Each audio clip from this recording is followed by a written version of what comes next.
Salve a tutti, eccoci alla lezione numero 4 di lingua napoletana. Ovviamente in questa lezione continueremo dalla 3, quindi sarà un viaggio nella storia, quindi continueremo a parlare della lingua napoletana nella storia. La raccomandazione è sempre quella, visto che siamo in periodo di coronavirus, lo vedete scritto alla napoletana, con il paragoge che poi avremo modo di vedere questo effetto fonetico e grafico. Quindi state a casa, uscite il meno possibile. Chi ci vuole seguire, i soliti consigli, ci sono le pagine Facebook, ci sono i canali YouTube, c'è il profilo Instagram che poi ripeteremo anche alla fine di questa lezione. O napolitana a lingua nostra. Allora, continuiamo con questa fase storica. Quindi l'altra volta ci siamo fermati al periodo angioino, abbiamo visto come la lingua napoletana è stata seminata e poi come si è evoluta fino al periodo angioino, quindi con i prestiti e con gli etimi greci e latini. Adesso partiamo dal 1442, data importantissima per la storia di Napoli, perché agli Angioini subentrano gli aragonesi, ecco gli spagnoli a Napoli. Periodo aragonese, allora in questo periodo pensate Napoli il napoletano fu utilizzato anche in alcuni documenti ufficiali addirittura. Attenzione, la lingua napoletana non è mai stata lingua ufficiale di alcun regno, ducato o che sia, mai, non c'è nessun documento che attesti l'ufficialità. Però ci sono questi documenti che sono i più rappresentativi. Durante infatti il periodo di Alfonso I, detto il Magnanimo, ma successivamente soprattutto del figlio Ferrante, troviamo il famoso codice aragonese, redatto dalla Cancelleria di Napoli. Pensate che questo registro della Cancelleria Ferrantina copre vero un breve periodo storico, ma è l'unico documento che è stato ritrovato, probabilmente tutti gli altri sono andati smarriti, sono andati persi e distrutti. Ovviamente questo, come tanti documenti nostri di Napoli e del sud, non sono conservati a Napoli. Vedete, questo è conservato nella Biblioteca Nazionale di Parigi. Pensate che in questo documento troviamo gli atti scritti in napoletano, in catalano, in latino ed uno solo in castigliano.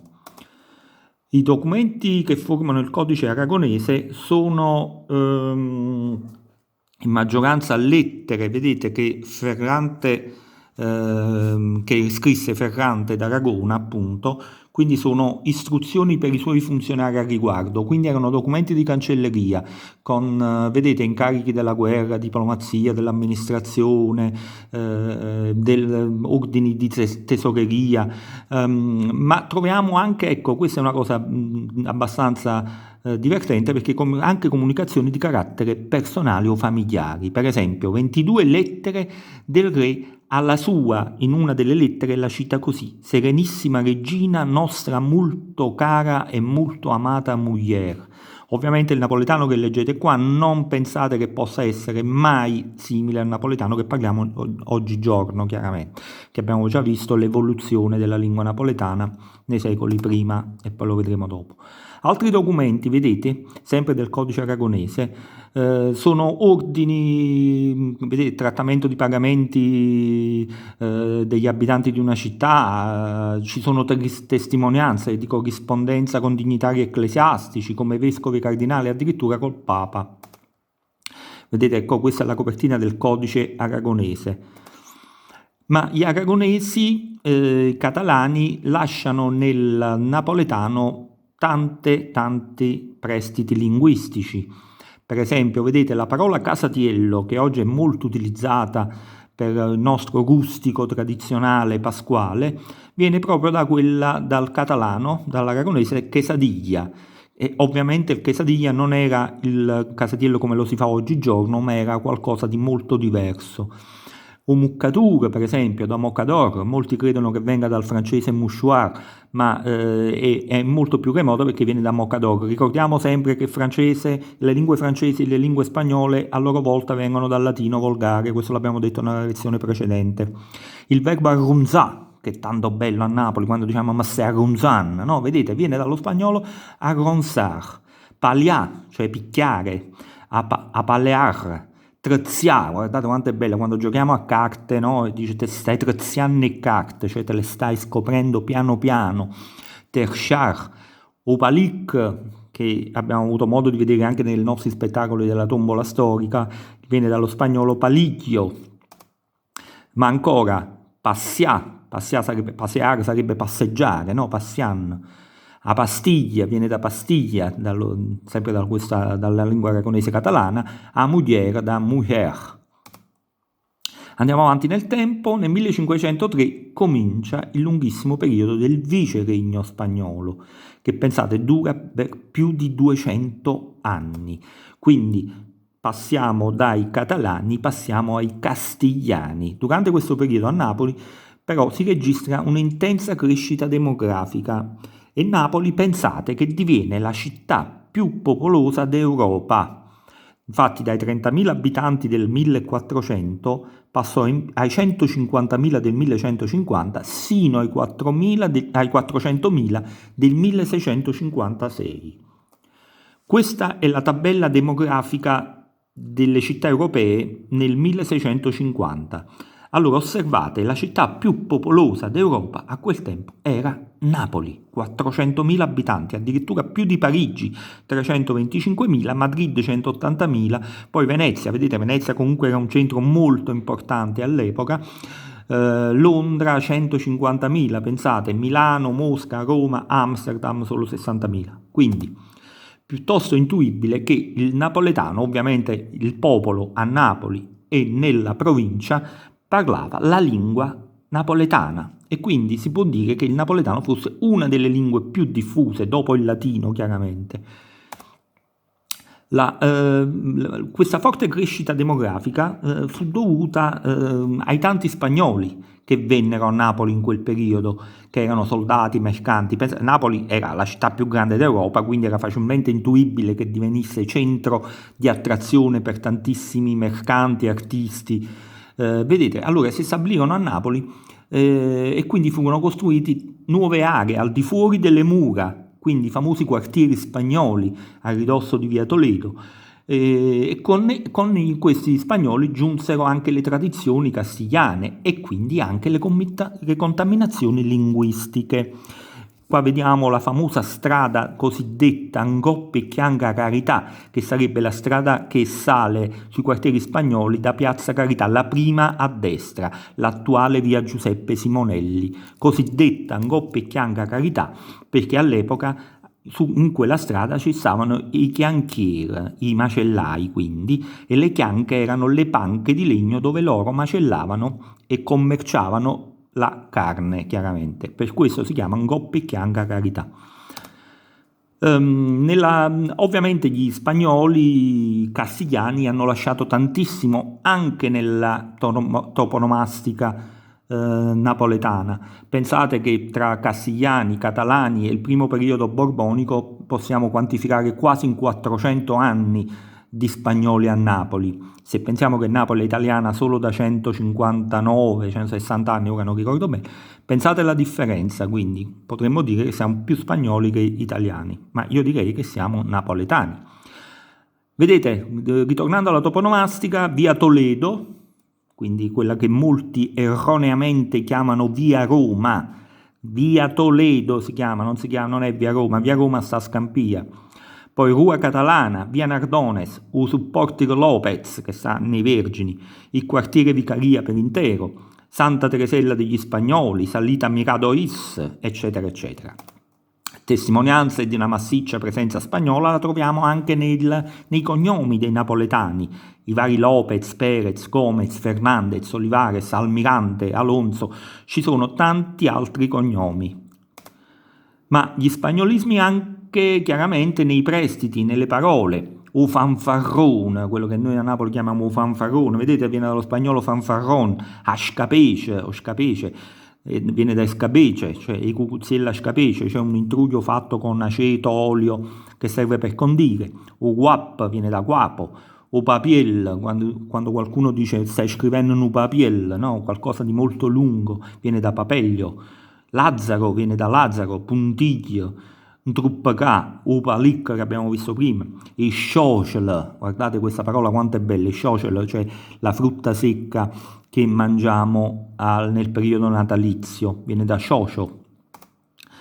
Andiamo avanti, sempre nel viceregno spagnolo troviamo anche nella grammatica contaminazioni, perché l'uso del verbo tenere al posto di avere.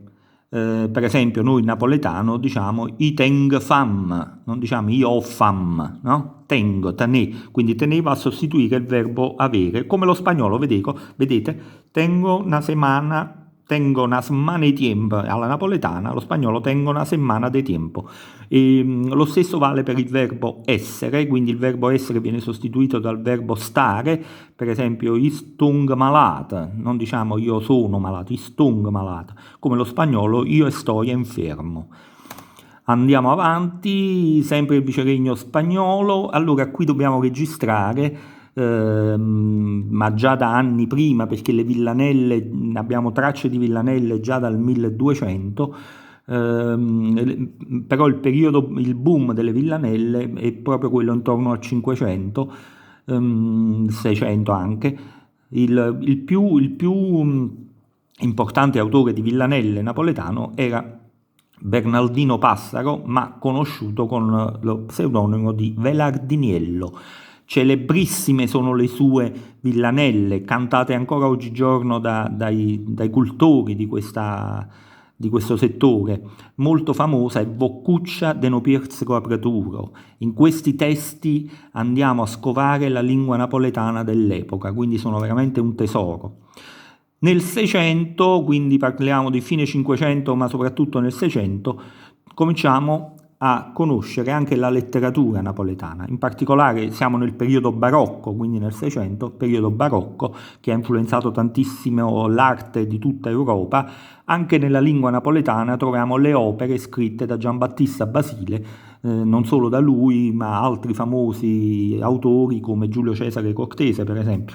Ma Giambattista Basile si può ritenere il più importante, il più famoso dell'epoca barocca e quindi di utilizzo della fiaba popolare. Infatti la sua più importante opera, L'Ocunto dei Licunti, guardate in questo titolo la lingua napoletana, quindi lo cunto, non dice u cunto, vedete, conserva ancora nel 600, conserviamo ancora la lettera L nell'articolo, ovvero lo trattamento degli piccirilli. In pratica è una raccolta di 50, in verità ne sono 49 più un prologo, in lingua napoletana, tra cui ricordiamo la famosissima Gatta Cenerentola, ovvero la primissima e quindi l'originaria Cenerentola ripresa poi nei secoli da Perrault, dai fratelli Grimm e dalla Disney, che ne hanno fatto business e affari.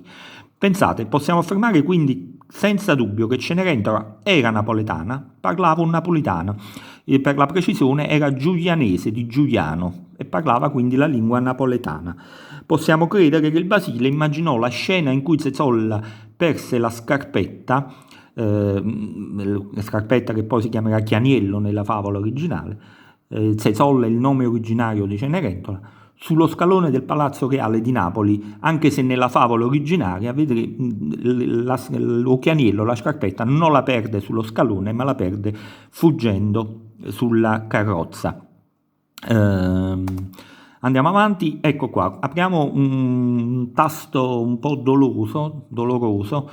Questo qua, vedete, è il castello di Neuschwanstein, che è stato costruito 2 secoli e mezzo dopo la prima edizione del Basile della Cenerentola. In questo castello, che si trova in Baviera, in Germania quindi, ogni anno ci sono circa 1.400.000 visitatori all'anno.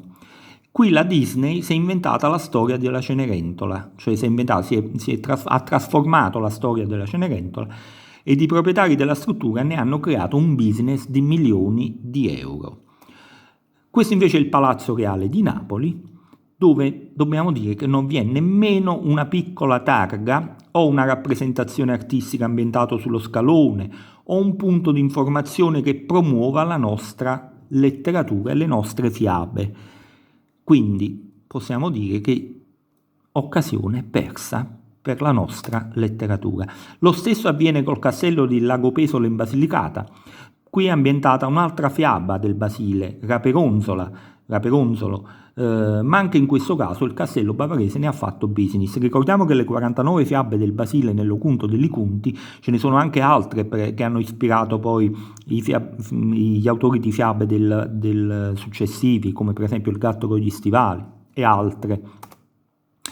Guardiamo il punto saliente del passo della Cenerentola napoletana, in lingua originaria del Basile. Ma fornuto de sbattere, se venne alla prova dello chianiello, vedete, non dice della scarpina, o chianiello, perché il chianiello è una scarpa bassa, all'epoca non esistevano le scarpe col tacco. Ma non tanto presto s'accostai all'opede de Zezolla, che se lanzai da se stessa all'opede da che la coccopinto d'amore, come lo ferro corre alla calamita. Quindi capite che la scarpetta si andò a mettere al piede con una tale facilità, vedete, lui fa l'accostamento, lo ferro corre alla calamita. La quale cosa, vista lo re, corse a fare le soppressa delle braccia e fattola sedere sotto lo vardacchino, le mise la corona in testa, comandando a tutte che le facessero ingrinate le verenzie come regina loro. Eccola qua la Cenerentola napoletana. E se leggete l'Ocunto degli Cunti, questa fiaba, leggerete che Cenerentola, quindi Zezolla, parlava lingua napolitana, così come la parlava il re, così come la parlava il principe suo padre e tutti gli altri personaggi della fiaba. Andiamo avanti. Regno di Napoli, 1734-1735, sono date importantissime perché Napoli diviene capitale del regno autonomo con Carlo di Borbone, quindi usciamo dal periodo di dominazione, prima della lunga dominazione castigliana, quindi spagnola, e poi da una più breve austriaca, e Carlo di Borbone, quindi di Spagna, diviene re di Napoli.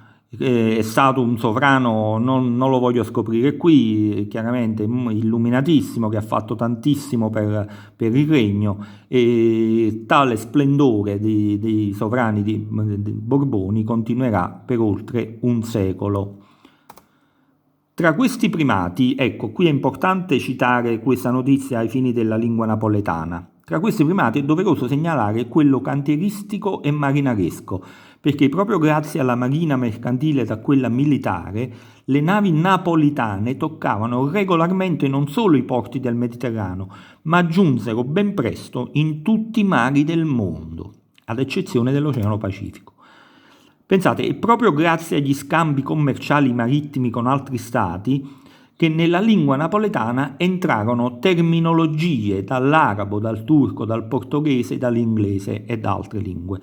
Chiaramente perché le navi napoletane arrivavano in tutti i porti del Mediterraneo ed oltre, e quindi acquisivano le terminologie soprattutto delle mercanzie, delle spezie.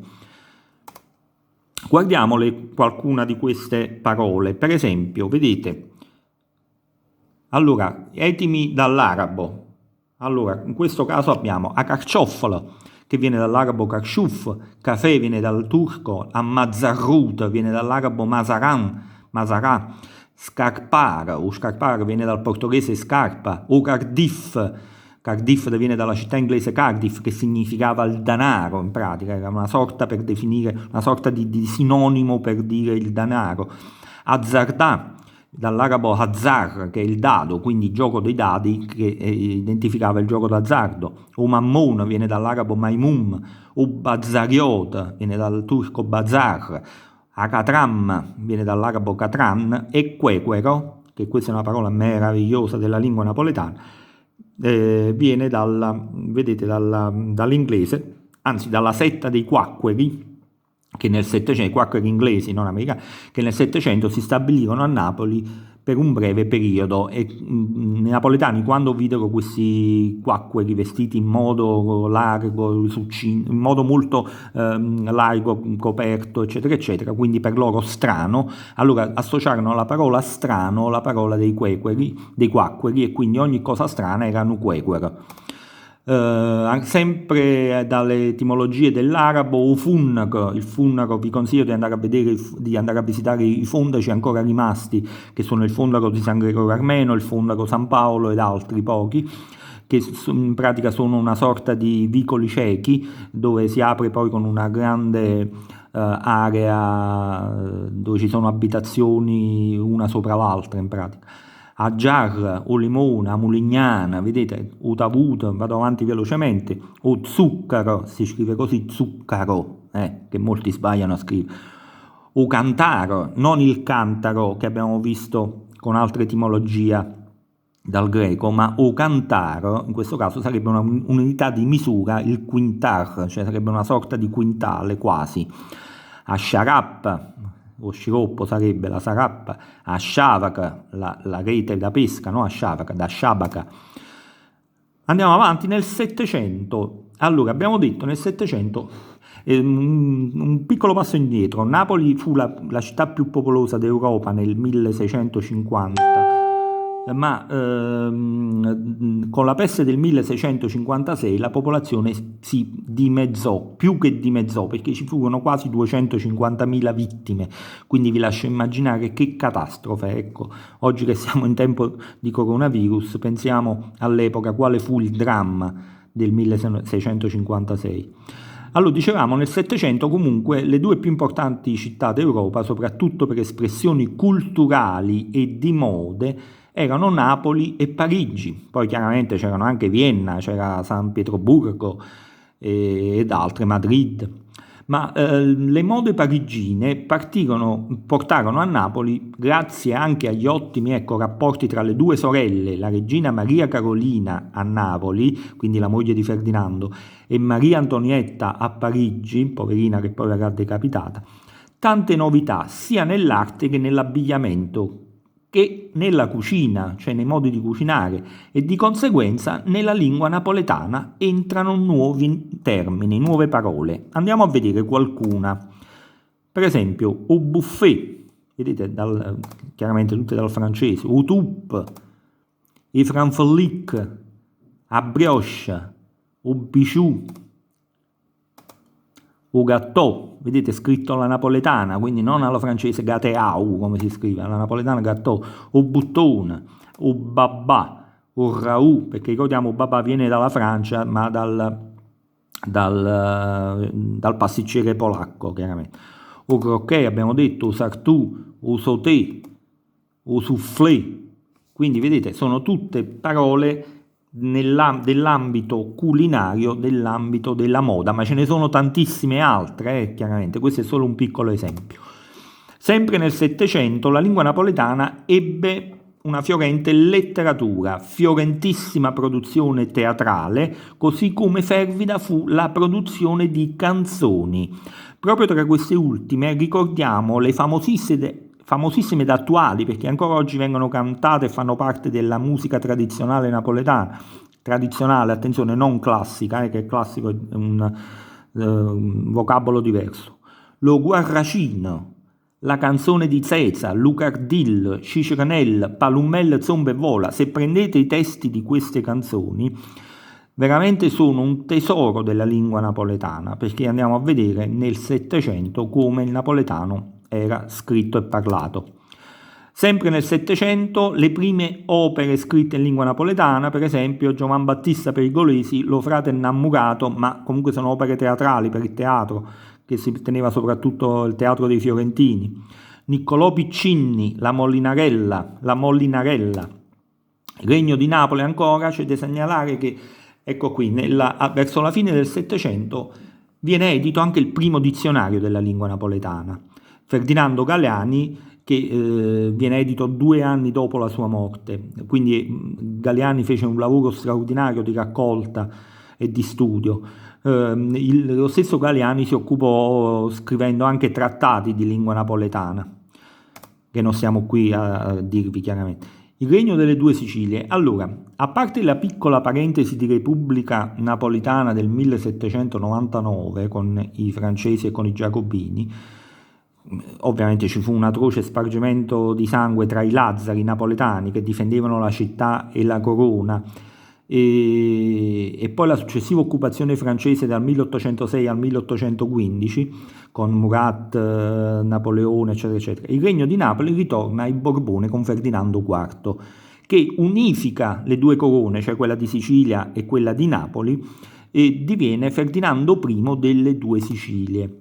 Ferdinando, nato e cresciuto proprio a Napoli, quindi era napoletanissimo. Pensate che a soli 8 anni salì sul trono e lui parlava tranquillamente la lingua napoletana, tranne ovviamente che nelle riunioni ufficiali e negli incontri internazionali, anche se scopriremo che negli incontri internazionali alcuni sovrani gli chiedevano proprio di parlare il napoletano, come per esempio lo zar di Russia. Una testimonianza di lingua napoletana tra il 700 e l'800 e la troviamo anche nella cucina napoletana, con Ippolito Cavalcanti, famoso, discendente del famoso Cavalcanti. Vedete, nato ad Afragola, morto a Napoli, era un cuoco. Ippolito Cavalcanti era un cuoco che scrisse, tra le varie cose, la cucina teorico-pratica del 1837, e nella seconda appendice poi si rese conto che le persone non capivano quello che c'era scritto, perché lui la scrisse in italiano la prima. Quindi fece un appendice in lingua napoletana, proprio perché la cucina teorico-pratica riguardava ricette della tradizione napoletana, e quindi fu costretto a scrivere cucina casarinola con la lingua napoletana. Quindi ci sono le ricette in lingua napoletana. Troviamo appunto la tradizione del popolo, tra cui diciamo che il libro è strutturato proprio secondo la tipologia delle portate, quindi ci sono gli antipasti, ci sono i primi, la carne, il pesce, i dolci, eccetera, eccetera. Tra queste varie cose possiamo vedere pasta vermicelli con la salsa dei pomidori, carciofole arrostute, pastiera, pensate all'originaria ricetta della pastiera, c'è qui, le porpette d'ova, carduni alla parmigiana, pasta e fasul, manessa ammaratata e via discorrendo. Tra le varie ricette io ho voluto evidenziare questa qui perché sono un fautore del puparuolo imbuttunato, quindi puparoli grossi imbuttunati. Non ve la sto a leggere qui, ma ve la potete poi fermare, magari filmato, ve la leggete con calma, ma è meravigliosa perché dice: piglia chi li belli puparoli che si fanno all'acito e si songo chi li gialli songo meglio perché su più duci, eccetera, eccetera, eccetera. Regno delle due Sicilie ancora. Nell'Ottocento a Napoli si ha una vera e propria consacrazione musicale. In pratica si espande quello che oggi definiamo come genere la canzone, che è sbagliato qui scritto canzone classica, ma è la canzone tradizionale napoletana. Il classico è tutt'altra cosa, secondo me. Ma nel 1860 sappiamo tutti che il regno delle due Sicilie subì la famosa aggressione piemontese, lombardo-piemontese, favorita chiaramente da una serie di tradimenti interni che permisero l'avanzata di Garibaldi, e le cose cambiarono in modo drastico, come oramai ben tutti sappiamo, grazie al revisionismo storico. Nel 1861 l'ultimo re di Napoli, Francesco II, fu costretto all'esilio dopo un'eroica resistenza a Gaeta. Venne proclamato il Regno d'Italia, con Vittorio Emanuele II sovrano, nel silenzio generale di tutti gli stati d'Europa, in particolare dell'Inghilterra e del mondo.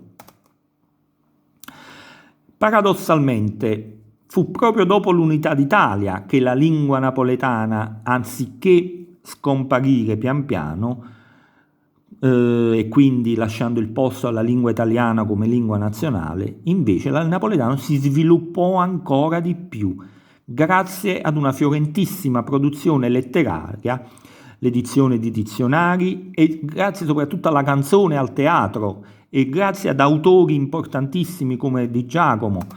Nel 1861 quindi Napoli non è più una capitale, ma continuerà ad essere la città più popolata d'Italia fino al 1911. Questo è un aspetto importante, vedete, la crescita demografica rallenta, anzi pensate che tra il decennio 1910-1920 ci sarà una netta flessione della popolazione a Napoli, a discapito invece delle altre città come Milano, Roma, Torino, Genova, che si sviluppano sempre più, non solo dal punto di vista demografico, ma anche economico e industriale, in modo veramente esponenziale rispetto a Napoli.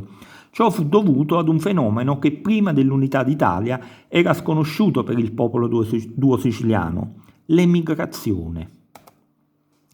Vedete, partirono in milioni dalle regioni meridionali, diretti nelle Americhe, in Australia, nei paesi europei, nelle città del nord. Gli emigranti chiaramente portarono nelle nuove terre i propri usi e costumi e quindi anche canzone e lingua napoletana. Quindi notiamo che in questo periodo la lingua napoletana viene esportata, va quasi in tutto il mondo. In pratica un po' quello che sta succedendo nei giorni di oggi con i nostri ragazzi che sono costretti ad emigrare. Gli ultimi decenni dell'Ottocento e i primi del Novecento, vedete in particolare, sono caratterizzati, come abbiamo detto, da una immensa e ricca produzione di lingua napoletana. Tra i vari autori ricordiamo, qui sono elencati dei mostri sacri, ma ce ne sono tantissimi altri, tanti altri che non voglio mettere qui, sennò veramente diventerebbe lunghissima. Salvatore Di Giacomo, Ferdinando Russo, Edoardo Nicolardi, Libero Bovio, Raffaele Viviani e Amario, Ernesto Murolo, nel teatro Edoardo Scarpetta. Ognuno di questi meriterebbe uno studio specifico, quindi un corso specifico per studiare le proprie opere.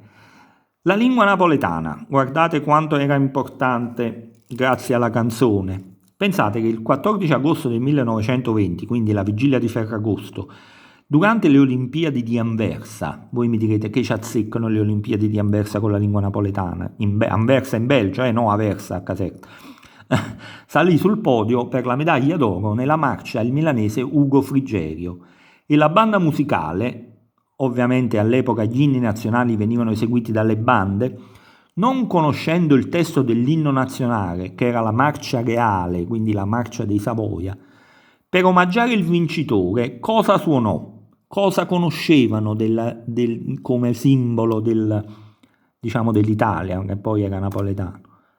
La banda suonò O Sole Mio, quindi immaginatevi questo atleta sul podio col sottofondo di O Sole Mio.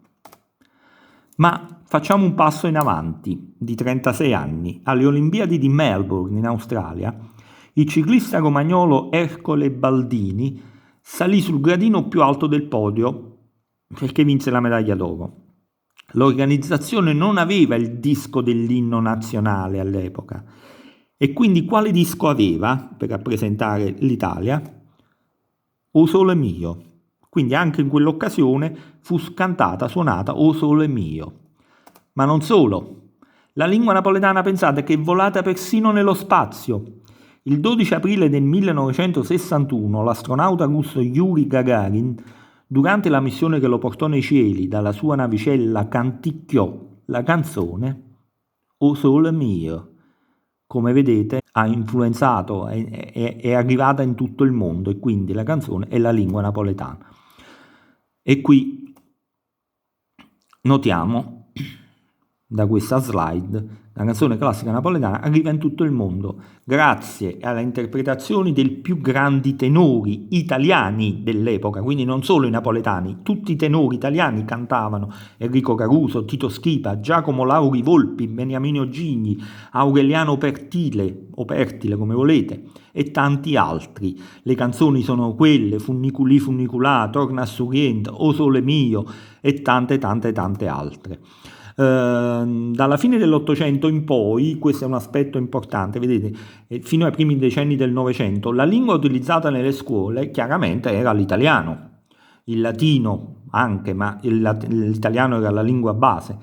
Nel Settecento invece si comunicava esclusivamente in latino a livello didattico, Ma considerato il basso livello di scolarizzazione e la comunicazione orale del popolo, la lingua napoletana comunque resisteva ed evolveva col passare degli anni, ovvero nelle scuole si provava a parlare e a scrivere l'italiano, ma nell'ambito familiare si continuava a parlare il napoletano. Abbiamo visto come sia stata produttiva la prima metà del Novecento per testi di napoletano, ma bisogna anche ricordare che quel periodo fu caratterizzato da due grandi guerre mondiali. In particolare nella seconda guerra mondiale segnò in modo significativo la città, e non solo per le conseguenze dovute all'impatto bellico, ma anche negli usi e nei costumi della lingua napoletana, che si arricchì di nuovi vocaboli portati proprio dagli americani che occuparono la città non solo di Napoli, ma un po' tutta la Campania. Vedete, a quell'epoca venivano utilizzate tantissimo, in quell'epoca e anche decenni dopo, parole che forse oggigiorno non sono più utilizzate, ma entrano nel comune parlare napoletano. O business, forse questa la diciamo ancora, ovviamente da business. O boss, questa purtroppo la diciamo ancora. Shusha, da shoe shine, quindi lustrascarpe. O jeans, e chingom. O presente, il regalo sarebbe fic da tufac, praticamente era il richiamo delle prostitute dei quartieri per attirare i soldati americani. Ancora peanuts sono le noccioline americane, gli arachidi, che viene da peanuts, vedete?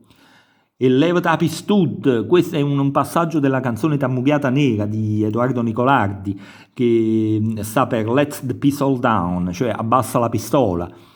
Acquesenza da seltzer, l'acquesenza sarebbe l'acqua frizzante. Ucrasamis, ecco, questa è forse utilizzata oggigiorno, il regalo di Natale che viene da Christmas. O yacht, scritto alla napoletana, vedete, e chiaramente all'inglese è yacht. Novecento, menzione a parte la meritano questi due grandi personaggi, perché per quasi tutto il secolo Novecento con la loro valente opera hanno contribuito a far diffondere la lingua napoletana in Italia e nel mondo. Edoardo De Filippo nel teatro, Antonio De Curtis Totò non solo nel teatro ma soprattutto nel cinema, quindi con la loro lingua napoletana.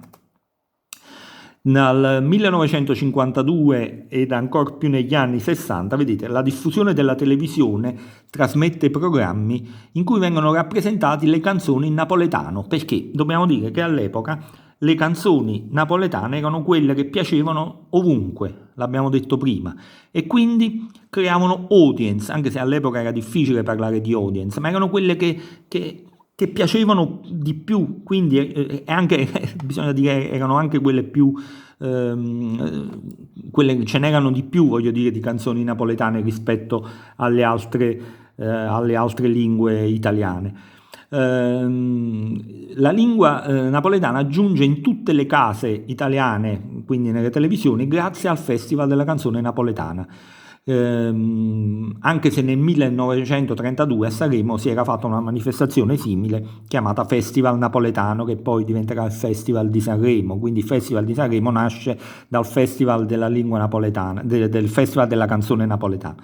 Molti termini della lingua napoletana quindi entrano stabilmente nel vocabolario italiano. Pensate che avviene quasi l'effetto contrario, quindi anziché l'italiano entrare nel napoletano, annullare il napoletano, è proprio il contrario, è il napoletano che entra in modo più consistente nella lingua italiana. Infatti, se vediamo, ci sono tantissime parole napoletane, vedete, che sono diventate italiane. O caciocavallo, oggi si dice caciocavallo in tutta Italia, ma la parola è napoletana, originaria napoletana, ucafone, calzone, l'alice, vedete, alice. Chi può immaginare che l'alice sia una parola napoletana che è entrata nell'italiano, che in italiano si direbbe acciuga, capitone, carosello, citrullo, faraglione, i fusil, iettatore, fate gli scongiuri, lampara, Lazzaro, magliara, mozzarella, pizza, scamorza, eccetera, eccetera, ve le leggete con calma. Quindi guardate quante parole sono entrate, questa è solo una piccola parte, chiaramente, ma ne potrei elencare tantissime altre. E cosa dire? Siamo arrivati alla fine di questa quarta lezione, abbiamo finito il percorso della storia della lingua napoletana. Dalla prossima lezione partiremo già con la fonetica, con la grammatica anche, e ricordatevi il solito consiglio: statevi a casa in tempo di coronavirus. E seguiteci sulle pagine Facebook I Lazzari, Todica Lingua Napolitana, Davide Brandi Poesie, Tombola Storica del 1734, i canali YouTube Davide Brandi e I Lazzari, Instagram Davide Brandi Poesie. Grazie assai a tutto quanto e statevi buono. Ciao ciao.